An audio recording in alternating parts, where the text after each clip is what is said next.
When I was casting about for a new novel idea, I realized in the last year I'd gotten really interested in retellings of classic novels. The first one I ever read was Pride and Prejudice and the Zombies, and it really surprised me how much I loved that book because I generally don't care for things involving zombies. I wasn't going to read it, but it just kept popping back up and at the library or in the bookstore, I'd see it, and I finally read it, and it was just so charming and delightful. It kind of opened up this whole new genre to me about retellings and revamps.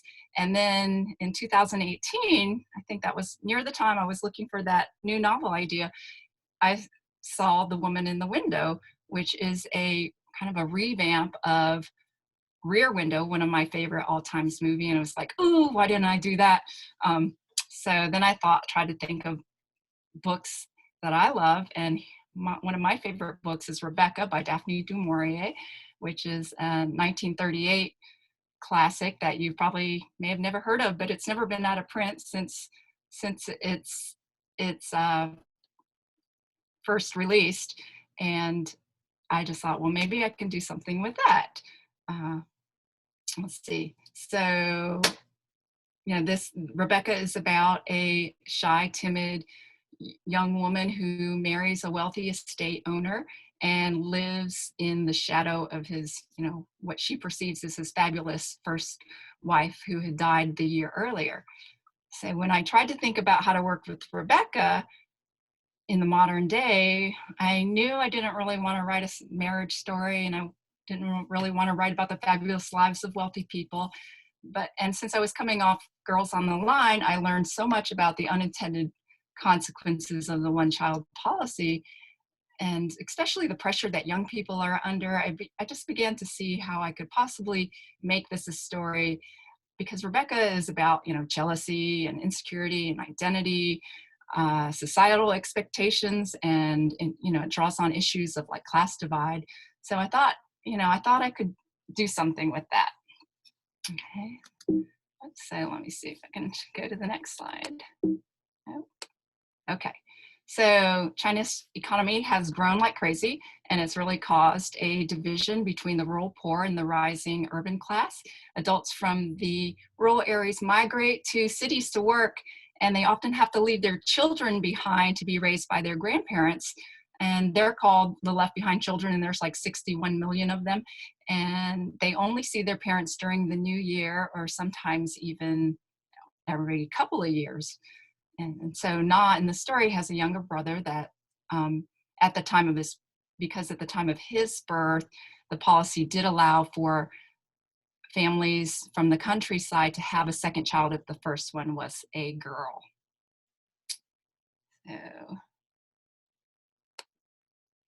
So people, like Westerners really, they used to talk about these single children from the one-child policy as little emperors, because the parents would dote on them like crazy. They would spoil them, and they would dump all their attention and resources on them.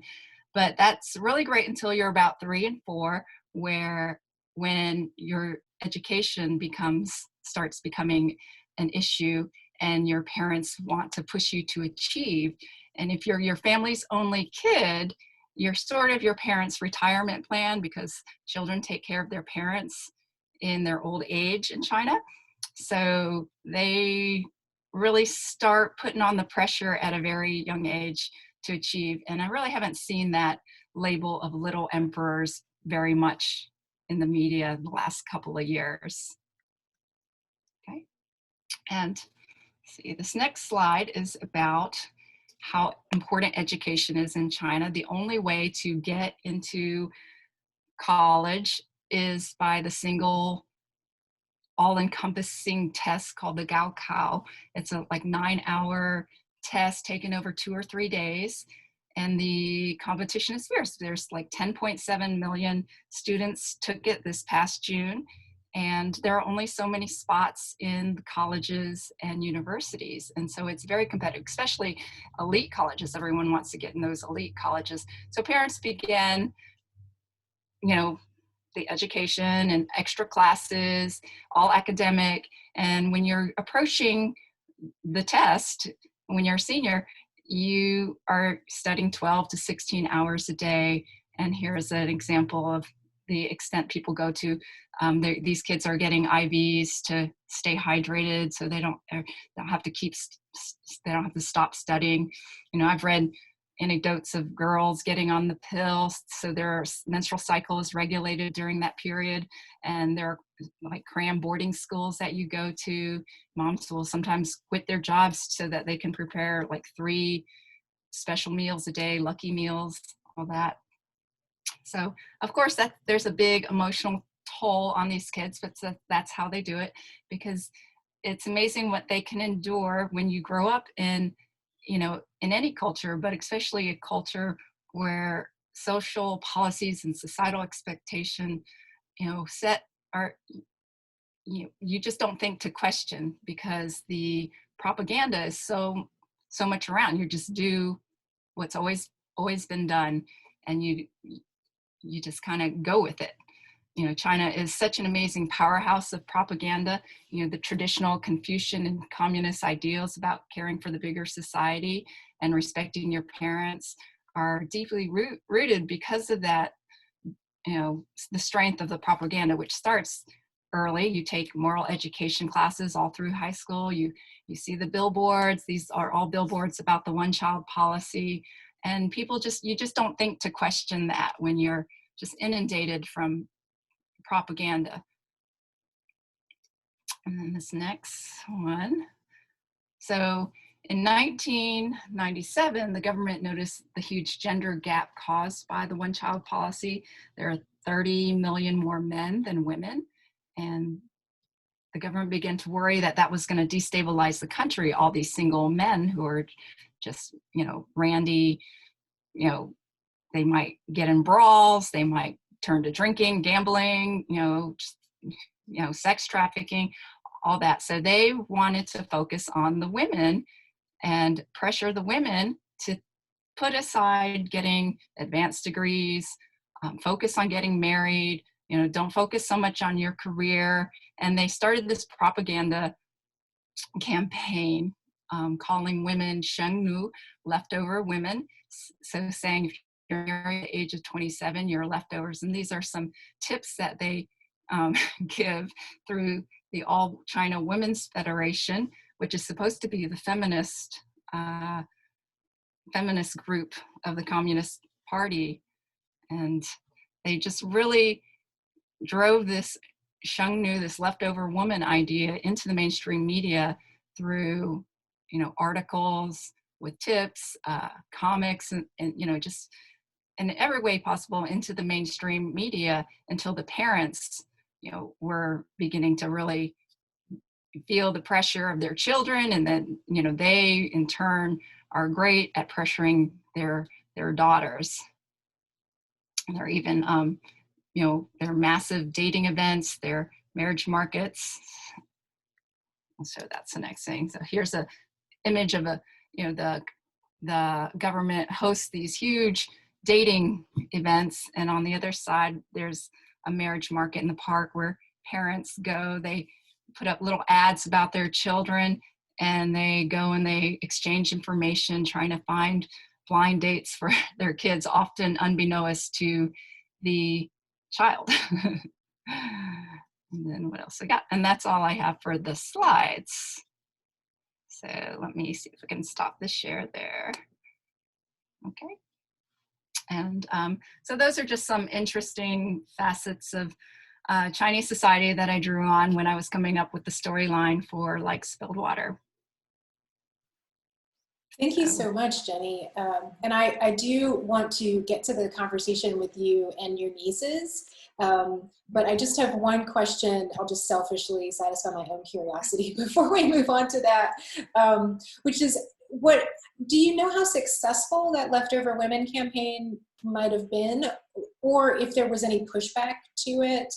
I think there is some mild pushback. I mean, they don't like it, you know, there's some documentaries you can watch about, but I mean, I think they're just such, people are, you know, they're a very, you know, when your parents come at you and they just really are constantly barraging you, like, you got to get married, and you're hearing it from so many sides. I think that's something that we may not be totally able to understand here in the States. Yeah, but they are influenced by it, I think. Okay. Yeah. So would you like to move on with the Yeah, let's do Q&A? I that. see. Yeah, I see. We've got May on. Okay. Hey, May. Hi, sorry, I've never used Zoom, so I didn't know where the mute button was. Um, about the title, Like Spilled Water, I personally enjoyed how it was it showed up multiple times throughout the text. It wasn't just like thrown in there once, because sometimes when I read books, I just am really confused about the title, but I thought it was like a really important part of the story. I was wondering if you'd want to talk about that a little bit more. Oh yeah, sure. My original title was actually going to be Left Behind, but my publisher was worried that it was going to be confused with the biblical apocalypse. So my agent suggested Like Spilled Water, which comes from an old saying that gets mentioned in the book. Having a daughter is like spilled water, because traditionally once your daughter gets married, you go to the husband's home and you're really of no use to your family. So yeah, that's where the title from. Oh, and I have to say, when I showed Popo, my mother, the girl's grandmother, the book, she hadn't seen it, and she saw the title and she just, cackled. And I mean, she was horrified. She was, just, she didn't know what to think. She was asking me, well, do you even know what this means? And, did I say this to you? She never said it to us, but she did say that her grandfather used to say it to her and her sisters as well, along with other horrible things like that. So, yeah. Next. May, did you have another question? I think Emily was going to ask a question. Oh. Emily, is she muted? Oh. Oh, I can't hear you. I think it's an evening for technical, so I just did it myself. Yeah. So I don't, there's Emily. Okay, great. I was mumbling on mute until you came back, Emily. So we're ready for a question from you for your answer. Okay, sounds great. Okay, so I was wondering, what did they favor Bao? Is it because he's like a male, which is considered superior over like women? Yep. Basically, traditionally, of course, males the preferred gender, of course, because they carry the family line and the family name and, all that good stuff. So, I think that's probably changed now. Now, if you've only got a daughter, the daughter's going to, help take care of you and all that. But, it's hard for traditional thinking to change. So, I mean, I'm sure to some degree boys are still preferred. And actually when I was trying to figure out how I was going to frame the story, I thought about the first time I went to China to visit Auntie Chung, and she took me to the ancestral home place out in the rural mountains. And I met Yatza, my 5-year-old cousin's daughter, and who was being raised by her grandmother. And she was 5, and she had been left behind to be raised by her in order to, so because her parents at this time, this was many, many years ago, so her parents were working in the city and they wanted to illicitly try to have a son there in the city. And so they kind of, hid her in the mountains with grandma. And yes, so I just remember her face of when they actually came to visit while we were there, and she just didn't want to talk to them. She just, was just glaring at them. And that's kind of what started me on the thinking, okay, well, I could be a sister and brother story rather than, a marriage story. Were you ever jealous of Uncle Donnie when you were growing up? Well, for those of you who don't know, I've got 3 older sisters and a younger brother. And my mom always said that my father never pressured her to have a boy, but she just knew she had to get a boy. And, you know, I think I don't really know if she was feeling that pressure for him. I would think not, because I felt like he was very progressive as I think. I don't know for sure, but she just had it in herself. She felt like she had to have this boy.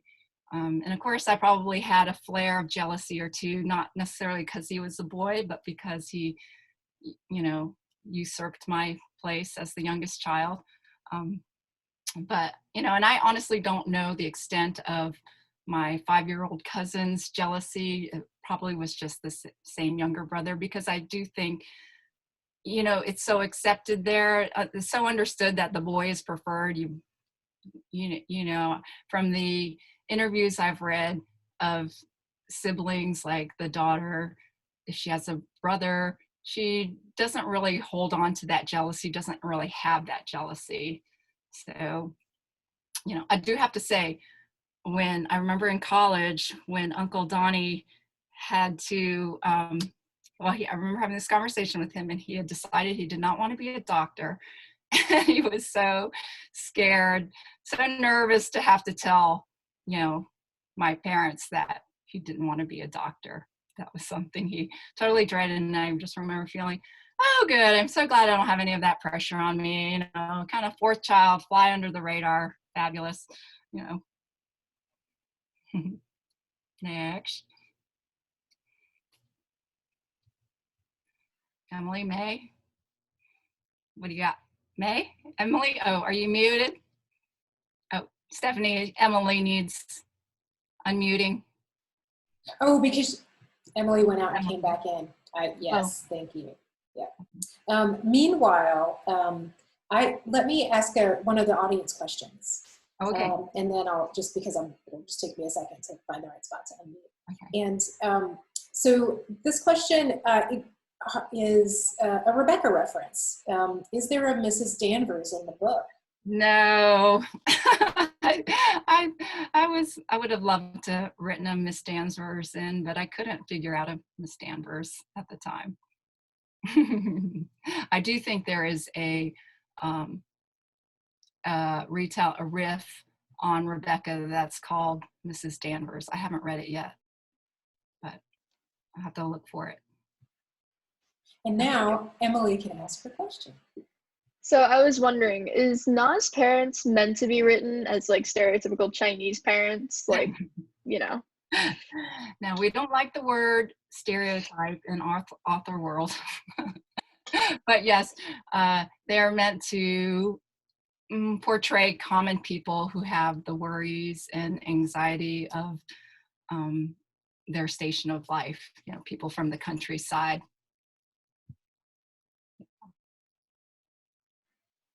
And I actually have an audience question for May and Emily. Okay.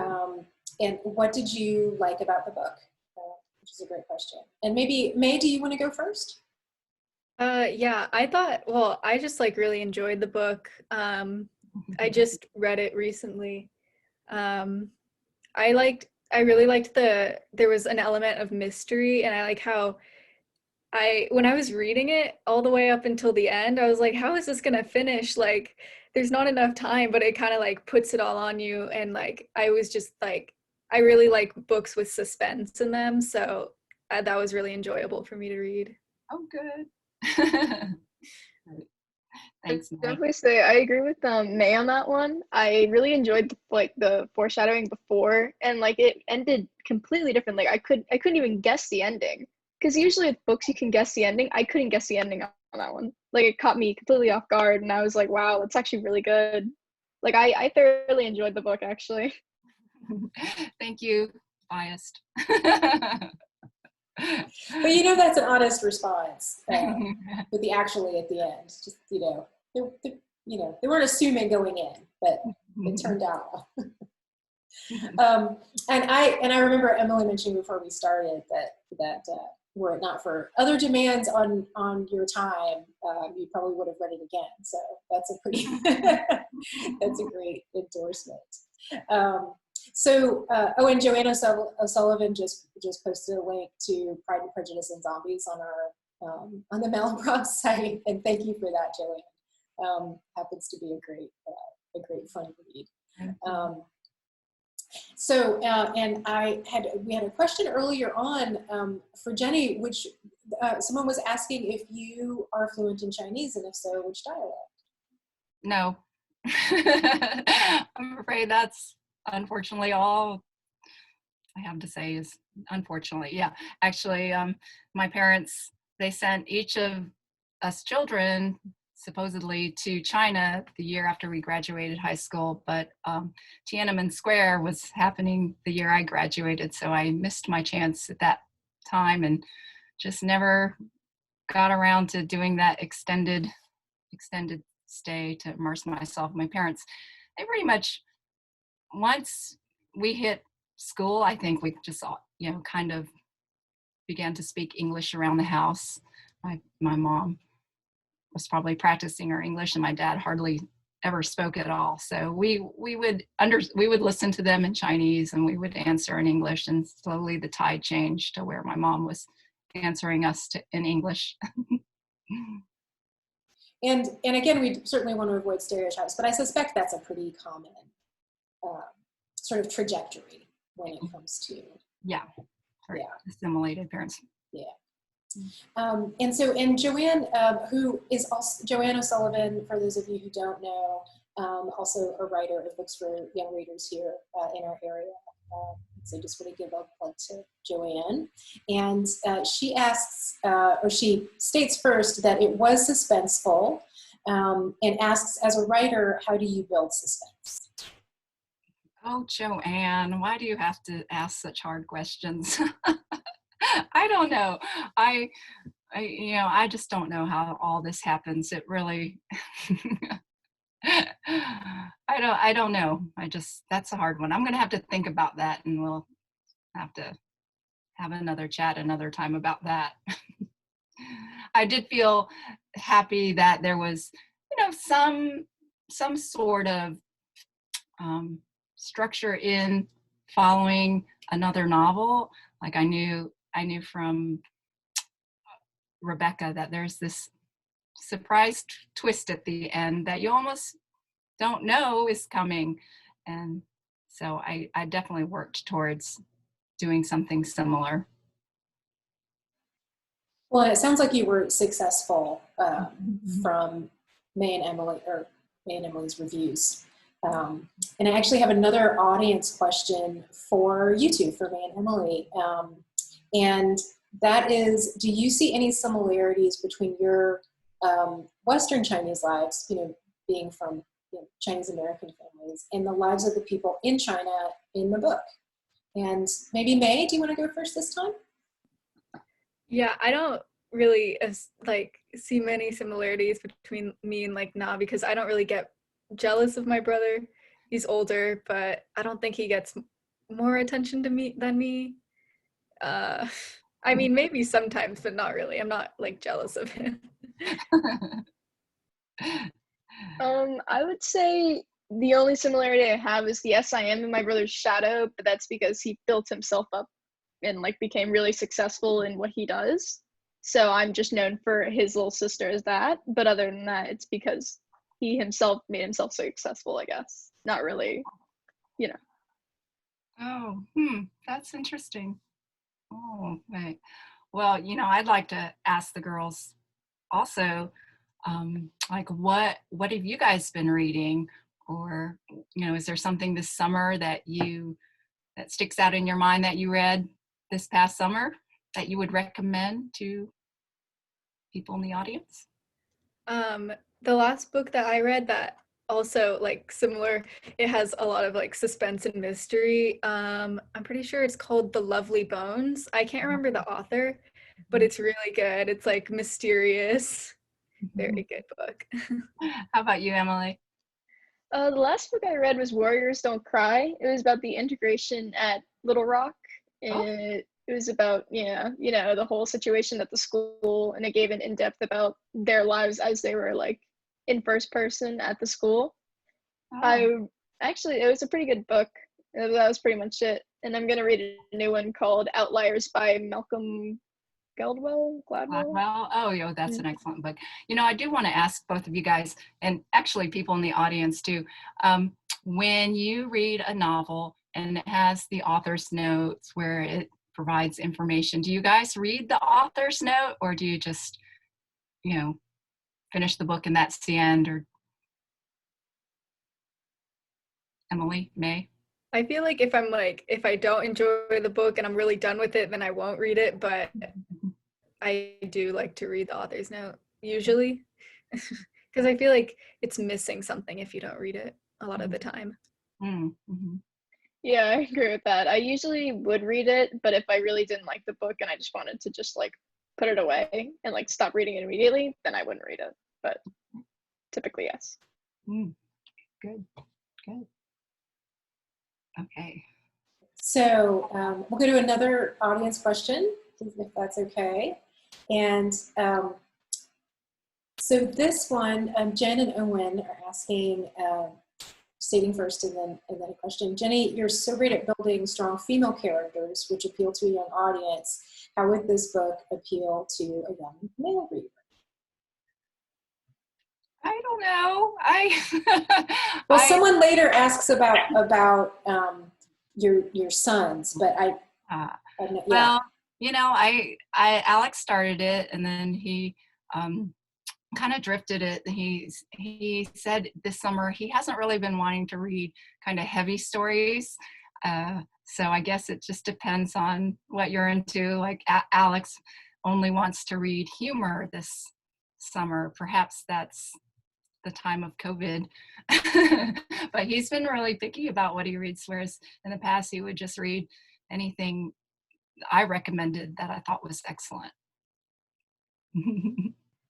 Well, and I think and looking at books and just sort of things in general, I feel like there has been more of a shift lately where, it seems, we had all been sort of socialized for sort of, male identifying people to gravitate towards, stories about, boy characters, and for female identified people to gravitate towards stories about, girl characters. And I feel like there's a shift there that's just starting, but it's also very personal, obviously, and sometimes especially, you're just going to gravitate for whoever you maybe feels more like you as the center of the book, whatever that might be at the moment, most likely. Yeah.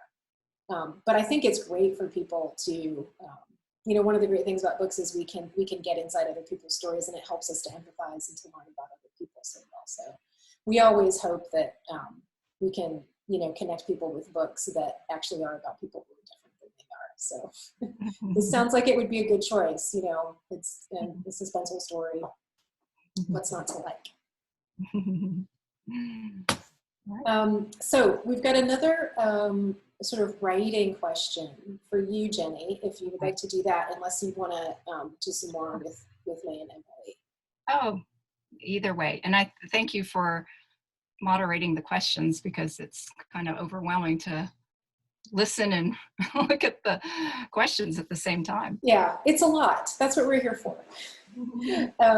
Okay, so Holly says, I have heard authors discuss how they write, like organizing or not, outlines your stream of thought. Some people refer to the term, I'm throwing this in, pantsing, where you write by the seat of your pants, right? How do you like to write? Do you have a preference to make it go smoothly or attempt to go smoothly? How much time do you spend in research? Just fill us in about your process. Well, the first 2 books that I wrote, one of which never got published, they were definitely pantser novels, fly by the seat of my pants and kind of see what happens. This novel started out like that a bit, but I had to I started knowing a couple chapters ahead what I was going to do, and I had many chapters, and my agent was suggested we propose it to my editor before it was really done. I didn't know that you could really do that for fiction, and try to sell it on proposal, which required me to figure out what was going to happen in the end of the book. Not a real tedious outline, but it really was great because it really helped me to figure out what was going to happen, how it was going to happen, and probably saved me a lot of time, I have to say. So I have started a couple of other novels, and the one I have worked on with, my other son, Elliot, it was a pantser novel. And the one that I'm working on now is turning out to be kind of pantser outlining ahead. So research, I tend to research, well, of course, like Spilled Water, I had a lot of the research done from Girls on the Line, but I am always researching at the same time I'm writing, just trying to read everything I can find. Helps me get ideas for what's going to happen in the novel. So do you start researching your next book? And let me back up. Is there generally a lag between the finishing of this book and the seed of the idea for the next book? Or is there some overlap there? Do you feel the next book sort of popping up even as you're, sort of letting go of the one that you're finishing?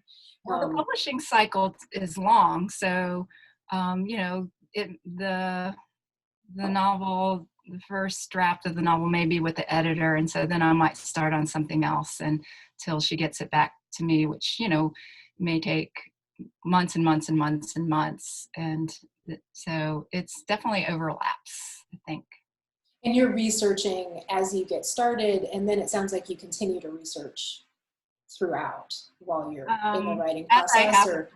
As I have a draft, and of course, with these books about China, I'm always reading about China. I'm just always reading whatever nonfiction or fiction book comes out, and, articles, news articles, and all that.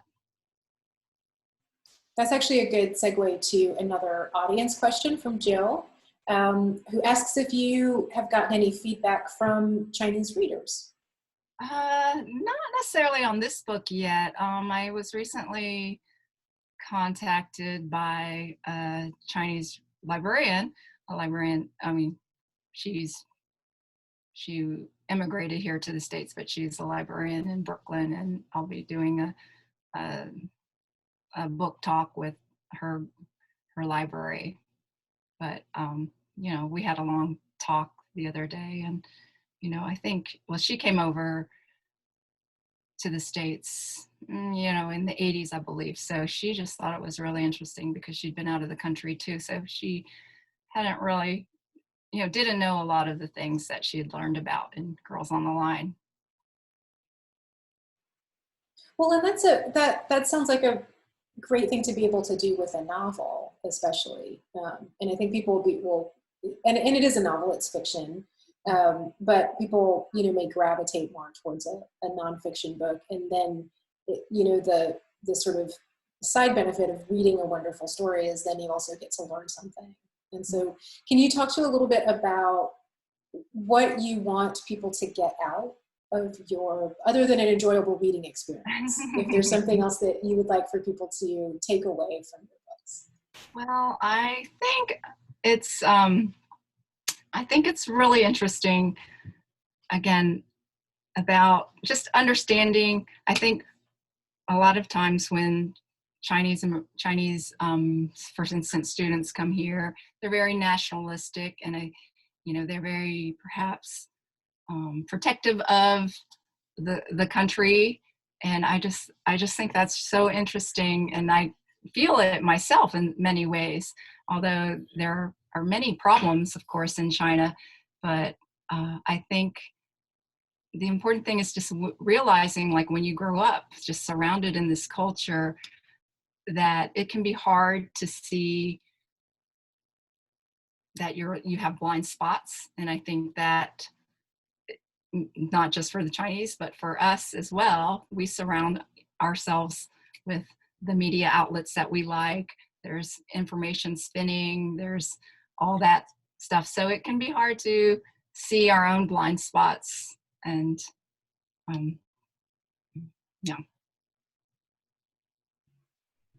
I think that's a great takeaway. Yeah, thank you. I want to just give Emily and May another opportunity to chime in with any other questions they might have about this book, which they've enjoyed so much, or about your writing, or anything else.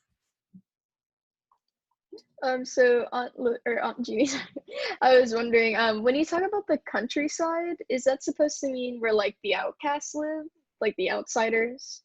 Well, you know, the mass of Chinese population lives in the countryside, or they're from the countryside, so they're generally poor or lower class, and many of these people have migrated to the cities to work in factory jobs, low-paid jobs, so they are sort of like looked down upon, and there's that whole, you know, divide as the rural areas get richer, you know, and it can be hard for those guys to get ahead, again, because a lot of the social policies, you know.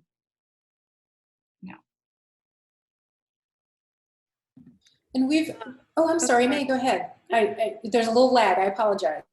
Oh, you're good. Well, I was gonna ask you, you were talking about the Leftover Woman campaign, and I was just like wondering, like, do people actually buy into that?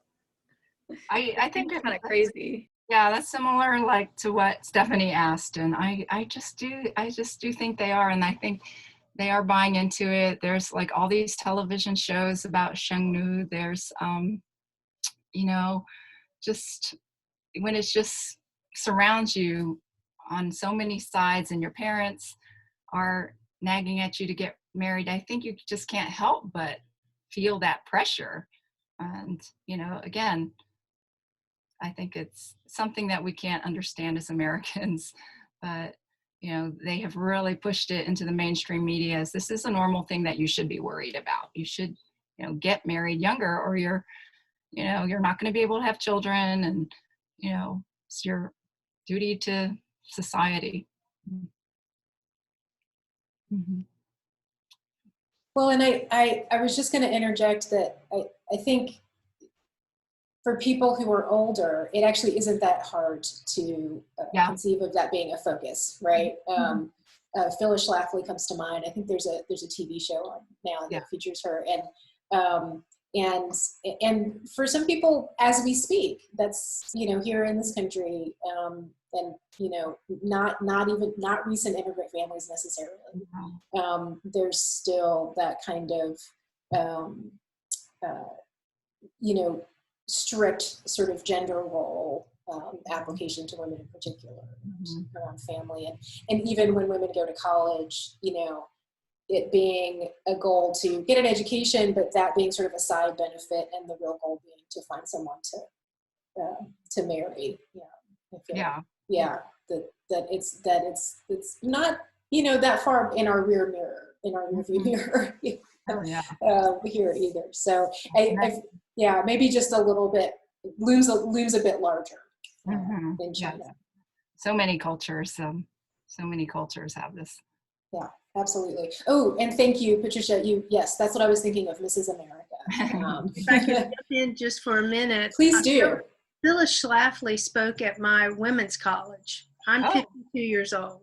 So I remember when we were being prepared for proper womanhood back in the 80s, and for marriage with the appropriate man. And Phyllis Schlafly was invited there to tell us exactly what we needed to do and the pitfalls we needed to avoid toward wifedom. And that education should not in any way get in the way of reproduction or marriage. So that is the lived experience of people today. Oh dear.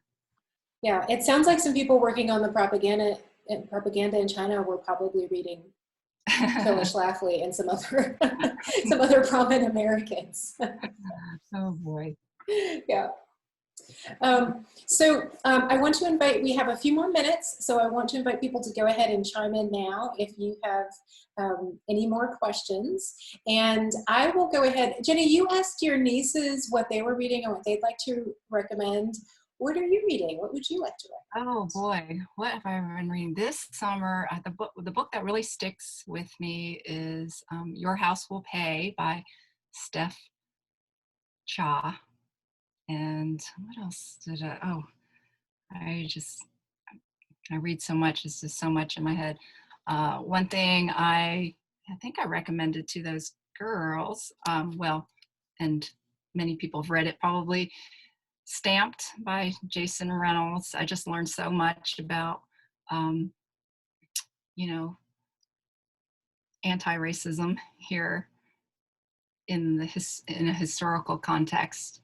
And that was a really easy to read. I mean, there's the big version and there's the version that has been modified for younger, people, but even people like me, it was just beautifully done. I learned so much from that book. What else? I liked Unto These, oh no, what was it called? How Much of These Hills Are Gold by Ham Song, I think. And that was a Chinese American story of the West. It was really interesting, so much better than I expected. I thought had come in with ideas of what it was going to be like, oh, a Western, but it was just beautifully done. Excellent, thank you. And we did have another question come in asking about what you're working on next. And I think you may have alluded earlier, but if you can give us any more detail without spoilers. Elliot and I, one of my boys, or actually both of my boys and I, worked together on a novel called, I hope it's okay to say, Emily and the Buskin Blues. And it's kind of set here in Asheville. And I call it Altamont, which is what Thomas Wolfe called Asheville in Look Homeward Angel. And it's just about, busking and lottery tickets and, neighborhood. And that's really a middle grade novel. And now I'm working on, a historical fiction. We'll see if it turns out. It's still very early stages, so probably don't want to say too much because we'll see if it comes out. Yeah, we never want to talk too much about books too far ahead. But it's always interesting to know what the next thing to come out will be for your fans. And we had another comment from Edith who says, it sounds like a great book for adults and teens to read and discuss, which I think is true. And during this time of COVID, now that we've had more time together in particular. And Edith says, I was pointing out my immigrant parents' childhood to my teens, and they were fascinated. And Edith is really looking forward to reading this. Also mentions that there's a film of Rebecca coming out. Oh, yes. Yes. So that's very cool. Yeah. But can you speak a little to that, to reactions? And I know we've been talking to May and Emily this evening, but if you've had other reactions to your work or to just discussions about the immigrant experience with members of the younger generations who are a couple or more generations removed, and if there's that same sense of kind of fascination, if those are discussions that you have. Well, I really, this book isn't really so much about immigration. It's really completely, both the books, like Spilled Water and Girls Online, completely set in China. And, I think there have been a lot of books about immigration and a lot of historical novels and all that about China. And I really was looking to read something set completely in China, but outside of some translated fiction, there didn't seem to me be that much that was for like American audiences. But I don't seem to, I guess as Jill was asking what Chinese readers think, I haven't really gotten that much feedback from Chinese readers. I mean, occasionally, some maybe Chinese American readers, but completely Chinese readers. I do wonder if, I feel like, again, they may tend to be very nationalistic and, they may not like anything that perceives China in a negative light. Like even with my mom, I was really worried that she was going to perceive it in a negative light, and she might, not be happy with it. And, waited to the last minute to show her. She had to buy her own copy. But, she said she loved it. But, that's, I'm kind of curious. There's a bit of a silence there from, of course, not that it's being read necessarily in China, because I don't know that it would be accepted over there necessarily by censors. And is that something that you have given much thought to? I mean, I wouldn't imagine that it would affect your writing itself, but is that something that's... I think earlier on, yeah, I do have anxiety to some degree. Not only that, about like getting things wrong, not completely accurate. Sure, typical writer stuff. But that's one of the upsides of writing fiction. Yeah. I mean, obviously, you want to do as well as you can, but then you have some more. You have some more license. Yeah. And so let me just see if we have any more questions. We are at 7:01, but we did get started a few minutes late, so I want to make sure we have time for other folks' questions. And I'll just point out for folks to go ahead and refer to the chat. Patricia's been posting the links for us. Thank you to the books that Jenny mentioned and recommended. And of course, back up at the top, we've got the link to Jenny's new book, and we do hope that if you haven't gotten that yet, oh, and there it is again at the bottom. Thank you, Patricia. That if you haven't picked that up yet, we hope you will. And again, Jenny can sign it for you, personalize it. If you'd like to give it as a gift, that'd be wonderful to give as well. And so, Jenny, I just want to ask you, and also May and Emily, and thank you again to May and Emily for joining us this evening and giving us the target audience view of the book, although really everyone's the target audience for well-written YA, like your books. If y'all have anything else that you'd like to leave us with. No? Well, I'm answering a thing. Oh, okay. May, how about you? I don't have anything else to say. It was a really great book, Jeannie. I loved it. I think it's great, especially if you were saying the target audience. I think anyone's the target audience, because if you enjoy books with like suspense and a little bit of mystery, but there's really a lot more than what I thought when I first was going into reading it. There was a lot more to unpack than I thought there was going to be. Thank you, May. Thank you for moderating with me. I agree with May. It was actually a really great book. I was actually thinking about since last year, what my teacher did for our English class is we got books about like race and how different it is from like Americans to any other culture. And I was thinking maybe I'll recommend the book for her, because she actually, I was going to recommend her Girls in Line, but we already had a book chosen. So maybe before the books get chosen for this year, I can recommend her that book. She'll like it. Oh, sweet. Thank you. I'll come and speak to your class if you want on Zoom. That sounds awesome. Thank you. And Jenny, what about you? I just want to thank everybody for coming. I sure appreciate the support. You guys are awesome, and especially my writers group there who helped me bring it out, and my editor and agent and Carota lab learner. So good. Thank you. Thank you, Jenny, and thank you all for coming.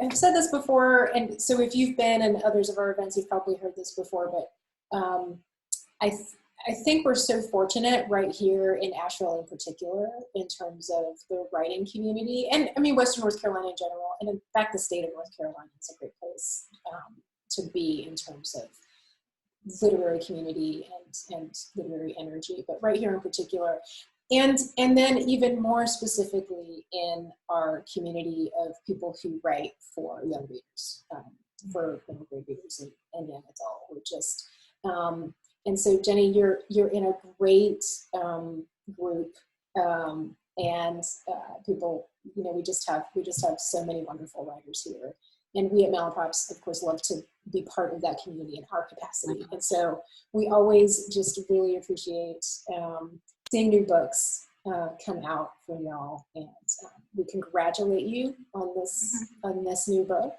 and we look forward to the next one. And thank you so much for talking to us this evening. Thank you so much, Stephanie. And we love Malaprops. Love, love, love. Thank you. Thanks, everybody. So have a wonderful evening. Thank you again for joining us, and we hope to see you again soon at another event. Thanks so much. Good night, y'all.